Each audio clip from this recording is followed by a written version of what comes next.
Hi, welcome to this presentation. My name is Gouming. I'm a PhD student at McGill University, and I'll be presenting for you today. In this presentation, we'll be talking about the head contour in Dutch and how its phonological form relates to its function. First of all, let's start with a very basic definition of the head contour. The head contour is an intonation pattern which starts with a rise, stays high, and eventually ends in a fall, thus creating an apparent head pattern. An example of a simple SVO sentence with head contour is provided in this figure. The rise and fall more or less align with the first and last accented syllable. This example would sound like Janneke beschuldigde Benjamin. This head shape becomes even more apparent when the contour is stylized. The current study focuses only on the final part of the contour, that is the fall. Two different intonation patterns are distinguished: early fall and late fall head contour. In the early fall head contour, the fall starts before the onset of the accented syllable, in this case ben. And in the late fall head contour, the fall starts after the onset of the accented syllable. Let me give you an idea of how different these two sound. So for the early fall, it sounds like Janneke beschuldigde Benjamin. And the late fall sounds like Janneke beschuldigde Benjamin. To get a better idea of the function of the head contour, we'll look at some previous literature. Büring argues that the head contour consists of an initial rise and a final fall, with each their own function. The rise marks the topic of the sentence, and the fall marks the focus of the sentence. Let's see what is exactly meant with topic and focus. The element in the sentence receiving focus will be part of the so-called focus value. This focus value is a set of propositions that are considered well-formed alternatives. For an example like 1, this basically means that the focus value consists of propositions that would be well-formed answers to that question. So, what did the chefs eat? The chefs ate apples. Apples receives focus as indicated by capital letters, and therefore the focus value is a set of propositions with alternatives to apples. So the chefs ate apples, the chefs ate pears, the chefs ate pies, etc., etc. The rise marks the topic of the sentence, which is part of a set containing different focus values. That is called the topic value. In this case, what did the chefs eat? Well, the waiters ate apples. The topic value consists of different focus values in which the chefs ate something and the waiters ate something.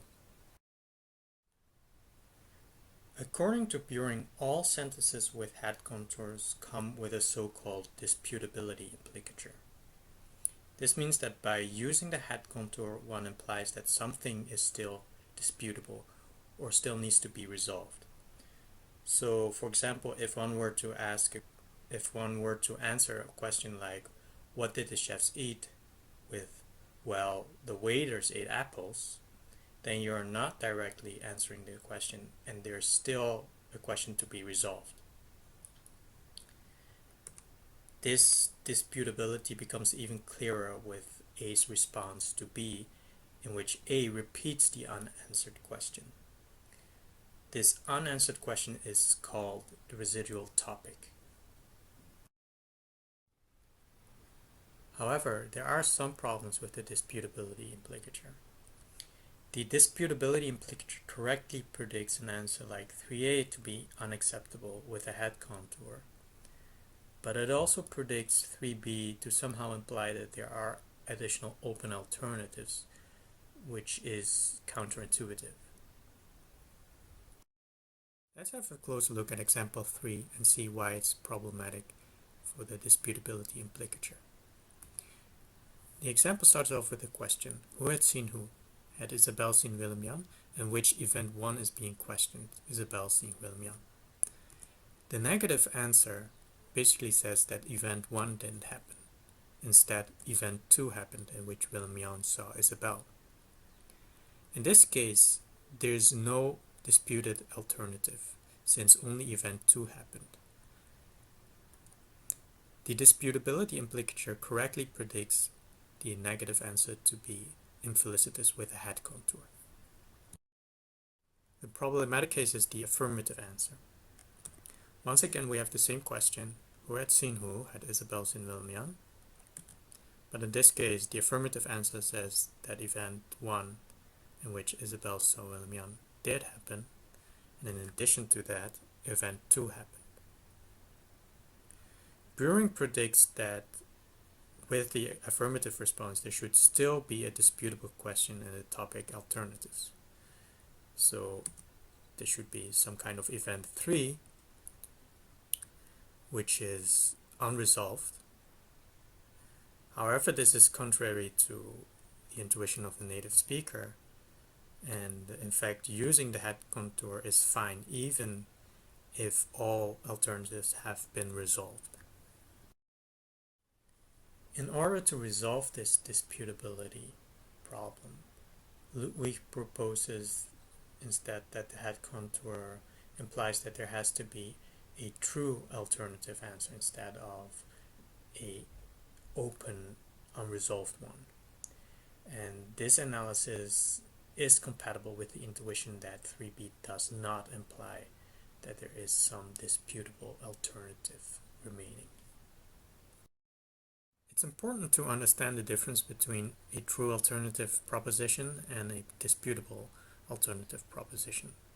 Going back to example 3, with the affirmative answer, both event 1 and 2 have happened.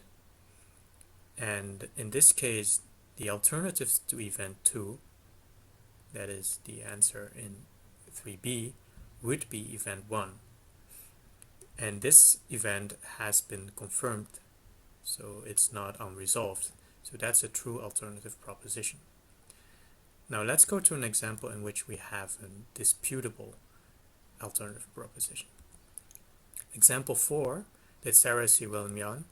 Event 3 is being questioned, and an answer like, well, Isabel saw Willem-Jan does indirectly answer the question, and an alternative to 4a is event number 3.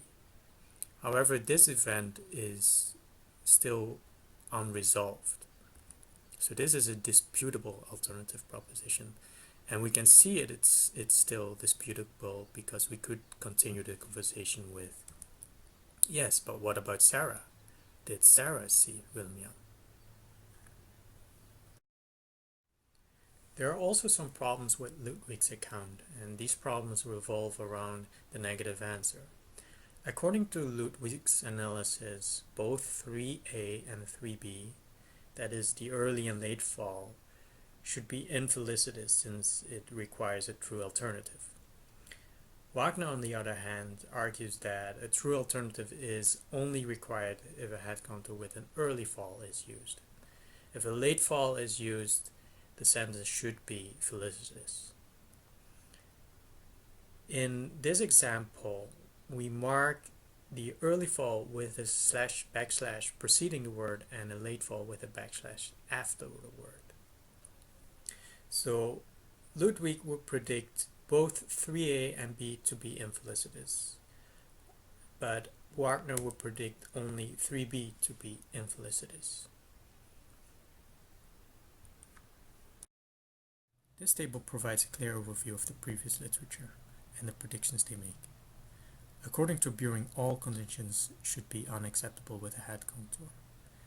The no alternatives conditions are unacceptable since there are no alternatives, and the alternative conditions violate the disputability implicature since there are no disputable alternatives.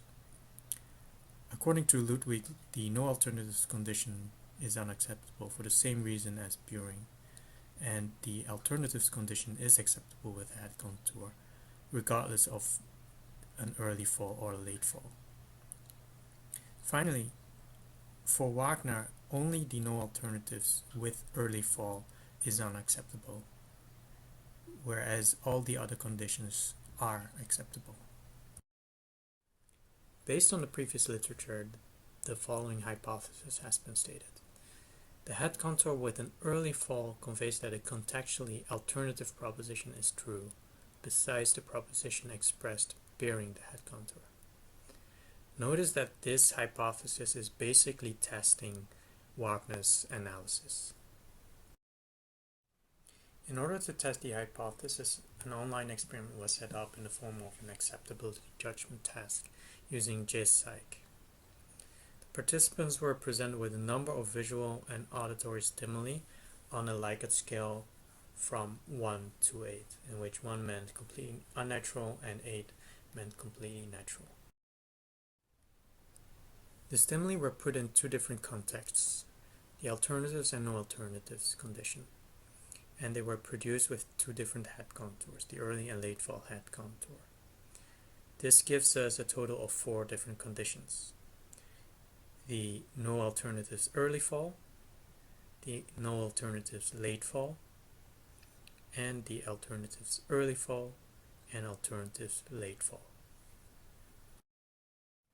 As mentioned before, each stimuli was produced with an early fall and a late fall head contour.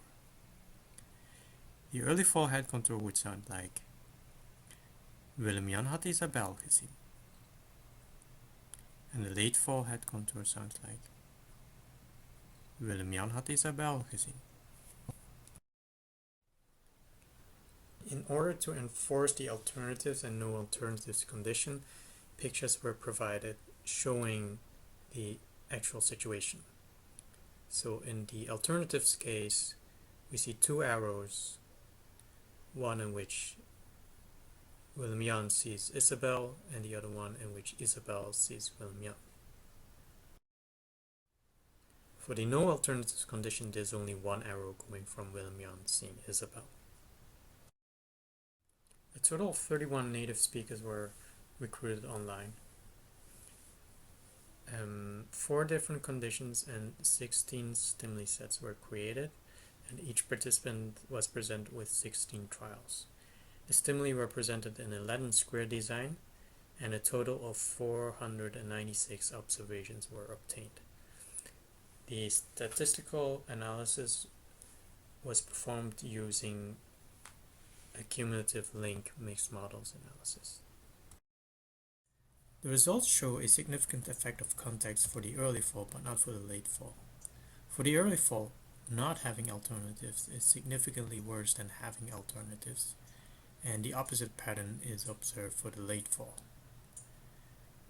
However, there's a lot of variation, and the effect sizes seem to be very small. In fact, they're no bigger than 0.5 on a Likert scale from 1 to 8. Notice also that the no alternatives condition for the early fall is relatively acceptable. In fact, it is as acceptable as the ones with the late fall. Schematically, the results look like this. The no alternatives case with an early fall is less acceptable than the alternatives case. And the opposite is observed for the late fall. The no alternatives case is slightly more acceptable than the alternatives case. Büring predicts both the early and late fall to be unacceptable in both contexts. However, the results tell otherwise. Both Ludwig and Büring expect no difference between the early and late fall with regard to the presence or absence of alternative proposition. However, as we've seen from the results, there is a difference between the early fall and late fall depending on the context. The predictions made by the early fall hypothesis and Wagner are the same. The early fall hypothesis predicts both contours to be acceptable in the alternatives condition, but only the early fall to be unacceptable in the negative condition. The results show that it is true that the no alternatives case is less acceptable than the alternatives case with an early fall, What is unexpected is that the alternatives case is less acceptable than the no alternatives case within late fall. The hypothesis seems to correctly predict an interaction between the timing of the fall and the context in which it occurs, but it also leaves some aspects of the data unexplained. And we'll come back to that in the next slide. The early fall hypothesis does not explain why the late fall is less acceptable in the alternatives condition than in the no alternatives condition, since it shouldn't come with a presupposition. However, this could be a case of maximized presupposition where one has to use the early fall when its presupposition is met. The early fall hypothesis also doesn't explain why the early fall is not completely unacceptable and in fact relatively acceptable in a no alternatives condition. And as we've seen, it's not significantly worse than the late fall. So there's still a lot that we don't know about the head contour, especially the reason why we get such small effect sizes. Perhaps our context manipulation was not successful in assuring that for the no alternatives condition, the participants didn't accommodate to more alternatives that are true or unresolved besides the ones they are presented with. So a lot of more research is needed. This is the end of the presentation, and I would like to thank you for watching this presentation.